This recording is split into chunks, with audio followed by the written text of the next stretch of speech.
The Electronic Acute Resuscitation Plan and Paediatric Resuscitation Plan will be made available in the IMR in December 2020. This enhancement improves the visibility of a patient's resuscitation management planning in the electronic record, which supports the continuity of care for patients at risk of acute deterioration. This video demonstration will show you how to identify eARP and ePARP status in the banner bar and review the details of the eARP management plan. The first key point is that the new electronic eARP and ePARP is the source of truth. Upon admission, the eARP status of all patients need to be assessed and updated.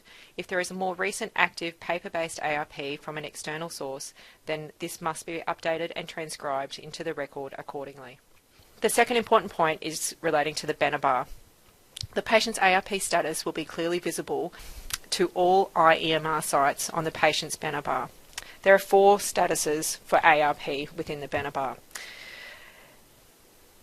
The first relates to having no eARP. It is displayed on the banner bar as no eARP, indicating that there is no electronic eARP documented against this record. It will require you to check to see if the patient has either a scanned eARP or a paper eARP.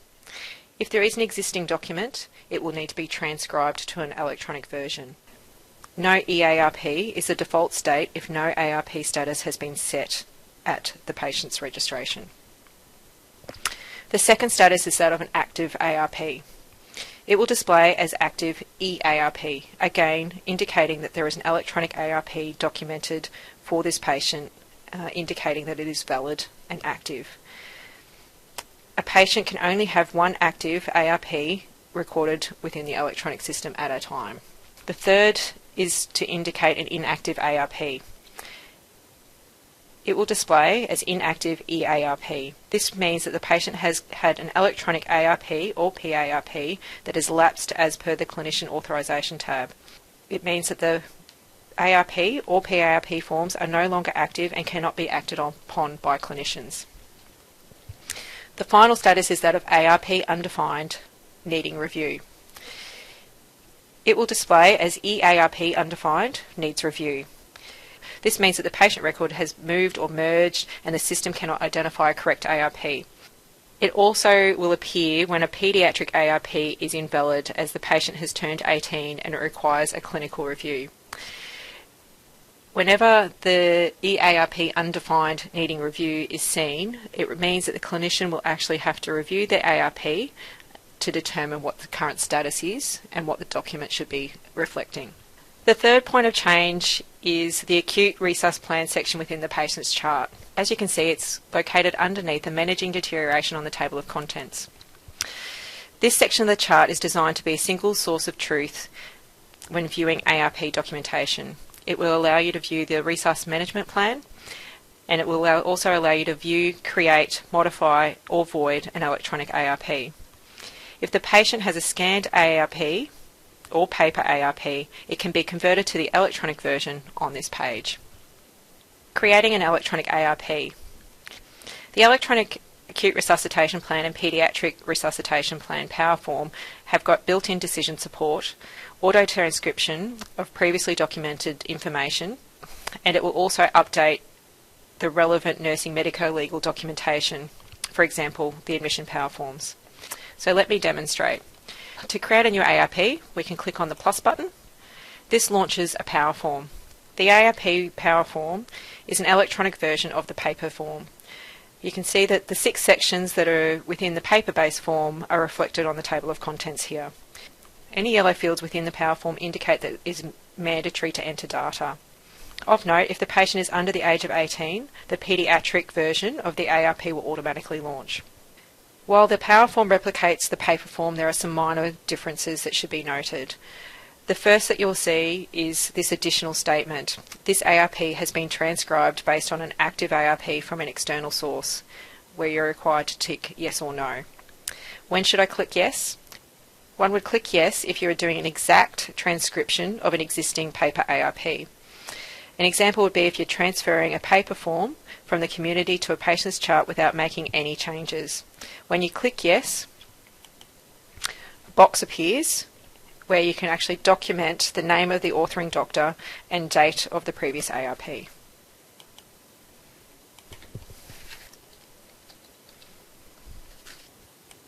When would I click No?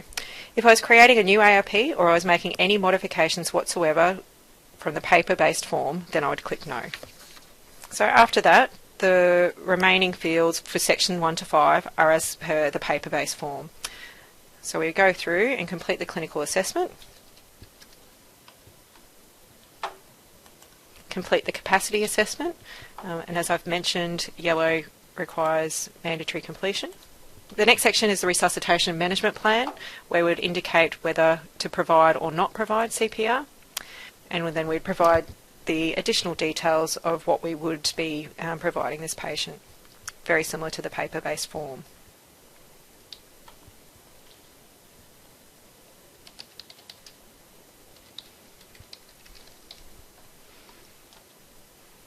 Next allows us to capture the relevant patient choices and also to complete the relevant advanced care planning documentation.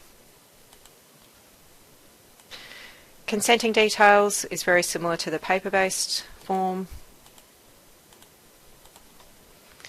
It does allow you to indicate the details of the substitute decision makers as well as the various consenting discussions.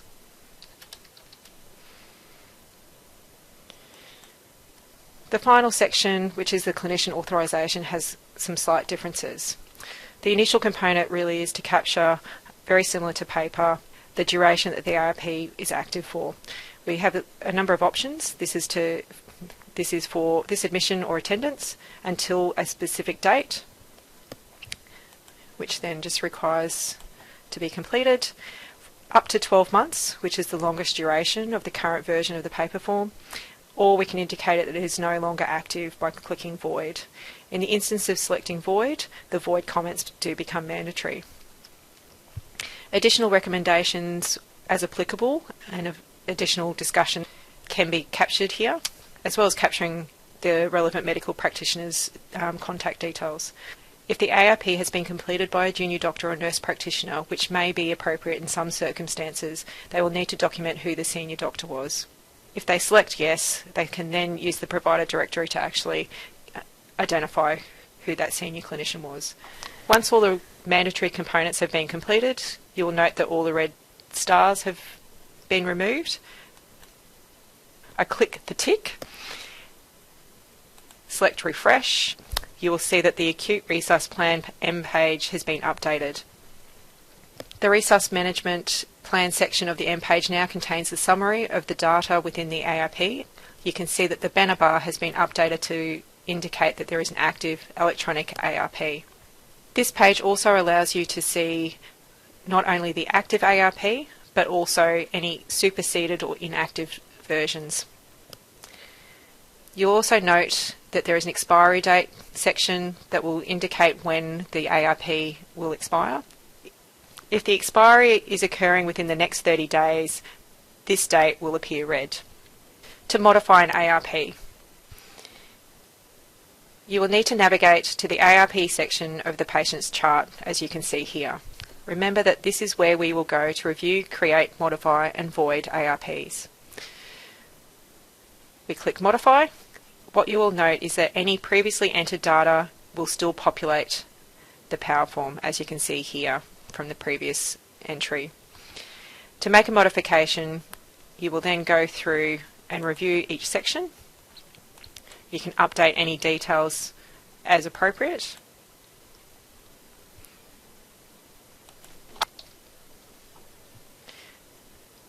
In section 6 with the clinician authorisation, you can update the details as appropriate. This time we'll actually make it for 12 months. As I am the senior doctor, I will indicate no. I hit save, refresh, and you'll see that the expiry date has been changed. There is now a superseded version within the inactive section. Voiding an eARP. To void an eARP, you'll need to navigate again to the eARP section within the patient's chart. Click Modify. And again, it provides an opportunity just to review each section and add and update as appropriate. In this instance, we will click eARP void. Again, complete the senior doctor component, save, hit refresh, and again it has been moved to the inactive section. We can also see that the resuscitation management plan widget is now empty as we don't have an active eARP, and you'll also note that the banner bar now indicates that it is inactive. Uncharting an eARP. If an eARP needs to be uncharted due to error, we will do this by navigating to the form section within the patient's chart. Generally, we will be using the unchart function if we have completed the wrong form in the wrong patient's chart. This is not to be used if we're performing a void of an existing form in the correct chart. Never modify an eARP from this screen. This is only to be used to unchart. What we do is select the relevant eARP, right click, select unchart, and write the relevant comment. This is very similar to in-erroring a document. If we navigate back to the acute resuscitation management plan section, this is to remind that this is the normal place where all modifications would be completed to the eARP. Also just note that eARP undefined needs review is now on the banner bar. This indicates that the clinician needs to actually determine what is the appropriate eARP to be completed. Lapsed eARPs. Okay. If an eARP has lapsed, for example, has passed its expiry date, the data from the superseded eARP will still populate into a new eARP. For example, if I click Add, because the eARP has lapsed, the previous information is contained and I'm required to go through and update the relevant details. This means updating an eARP if it has lapsed is much more streamlined and efficient.